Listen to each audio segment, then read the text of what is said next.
আমরা ছোটবেলা থেকেই একটা কথা শুনে বড় হয়েছি, গণতন্ত্র মানেই জনগণের শাসন। গ্রীসের সেই প্রাচীন নগর রাষ্ট্র থেকে শুরু হয় আজকের আধুনিক বিশ্ব। শাসন ব্যবস্থার মুকুটবিহীন সম্রাট হিসেবে গণতন্ত্রকেই মানা হয়, কিন্তু একটু ঠান্ডা মাথায় ভেবে দেখুন তো, যে ব্যবস্থায় একজন মহা আকাশ বিজ্ঞানী আর একজন দাগী অপরাধীর ভোটের মূল্য সমান, সেই ব্যবস্থা কি আসলে নিখুঁত? পশ্চিমা বিশ্ব বা তথাকথিত বিশ্ব মোড়লরা উন্নত দেশের গণতন্ত্র প্রতিষ্ঠার জন্য মরিয়া হয়ে ওঠে, কিন্তু আশ্চর্যের বিষয় হলো বর্তমান পৃথিবীর সবচেয়ে অস্থির এবং রক্তাক্ত দেশগুলোই কিন্তু গণতন্ত্রের তকমা নিয়ে চলছে। অন্যদিকে রাজতন্ত্র বা নিয়ন্ত্রণত শাসনের মানুষ অনেক বেশি সুখে আছে। তাহলে গণতন্ত্র কি কেবলই একটি গালবার নাম, নাকি এর আড়ালে লুকিয়ে আছে গভীর কোনো সংকট? আজ আমরা গণতন্ত্রের সেই অন্ধকারের দিকগুলা নিয়ে কথা বলার চেষ্টা করব। প্লেটো থেকে শুরু করে অ্যারিস্টটল, প্রাচীন যুগের সেরা মোড়লরা, সেরা মনীষীরা গণতন্ত্রের ঘোর বিরোধিতা করেছিল। কেন জানেন?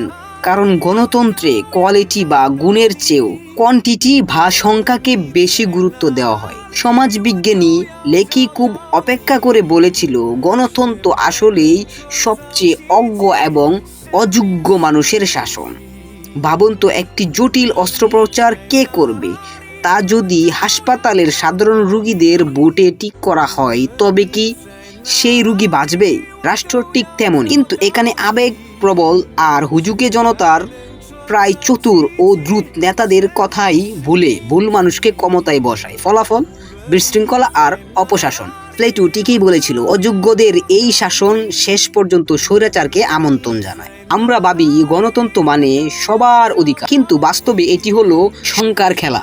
51 জন বলেন ডানে আর 49 জন বলে বামে, তবে ওই 49 জনের ইচ্ছার কোনো দাম থাকে না।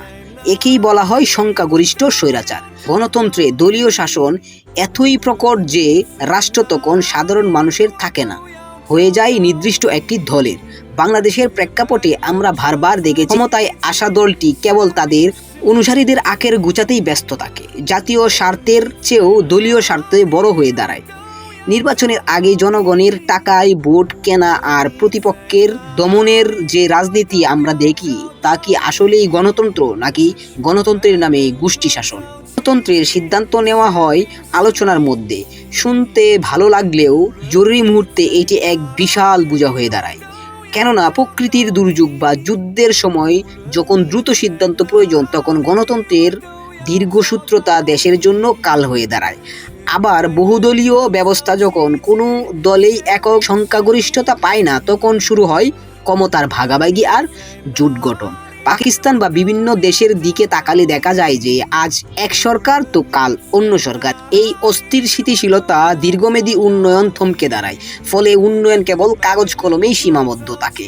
গণতন্ত্র কাগজ কলমে সবাইকে সমান রাজনৈতিক অধিকার দিলেও বাতের তালায় সাম্য আনতে পারে না, বরং পুঁজিবাদীদের সাথে হাত মিলিয়ে গণতন্ত্র অনেক সময় ধনীদের হাতিয়ার হয়ে ওঠে। বড় বড় ব্যবসায়ীরা নিজেদের স্বার্থের নীতি ধারণ করে, আর সাধারণ মানুষ থেকে যায় সেই অন্ধকার। আমাদের দেশের ভোট ব্যবস্থার দিকে তাকালে তো বুক ফেটে কান্না আসে। নির্বাচনের আগের রাতে নগদ টাকা বা সামান্য উপহারের বিনিময়ে যখন বিবেক বিক্রি হয়ে যায়, তখন কি আমরা নেতাকে দোষ দিতে পারি? কথাটি তিতা হলেও সত্য, জনগণ যেমন হয় তাদের নেতাও ঠিক তেমনই হয়। নিজের ক্ষুদ্র স্বার্থ যখন আমরা ভোট দেই, তখন আমরা আসলেই নিজেদের ভবিষ্যৎকেই অন্ধকারের দিকে ঠেলে দেই। শুধু বাংলাদেশ নয়, উন্নত বিশ্বের অবস্থাও তেমন একটা সুবিধাজনক নয়। যদি আমেরিকার দিকে তাকান, তাহলে এখানে বন্দুক সহিংসতার প্রতি বছর হাজার হাজার প্রাণ যাচ্ছে। অধিকাংশ মানুষ কড়া আইন চাইলেও ভোট আর লবিং এর রাজনীতিতে তা আটকে আছে। ইউরোপে আজ উগ্র জাতীয়তাবাদের উত্থান ঘটে, কেবল এটি আবেগ গরিত ভোটের কারণে। তাই বেশি মানুষ যা বলছে তাই ঠিক, এই ধারণাটি সবসময় সত্য নয়। ইসলামিক দৃষ্টিকোণ থেকে গণতন্ত্রের ভিত্তি নিয়ে অনেক বিতর্ক আছে।